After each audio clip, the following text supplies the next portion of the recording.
Il-każ ta' Don Felix Cini, saċerdot Malti li fil-passat instab ħati li abbuża sesswalment minn 17-il tifel ta' bejn l-10 u l-14-il sena fl-Italja u li issa qed iqaddes fil-parroċċja ta' Bormla wassal ir-reazzjoni uffiċjali mill-Kurja.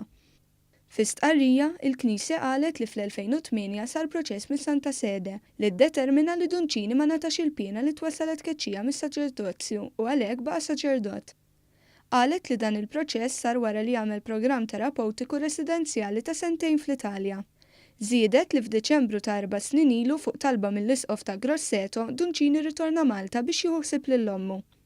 L-istqarrija komplet tgħid kif fil-Knisja ta' Malta Don Cini ma tħallix jeżerċita l-Ministeru tiegħu la jkun f'kuntatt ma' minuri u lanqas jaħdem fl-ebda parroċċa, bl-arċiprit tal-parroċċja jkun informat dwar dan. Minkejja dan, il-Kurja tal-Arċisqof qalet li f'ċertu okkażjonijiet Don Cini talab li jingħata l-permess li jikkonċelebra fil-Qudiesa u dan ingħata f'ċirkostanzi bħal huma funerali ta' qraba u ġirien u okkażjonijiet speċjali.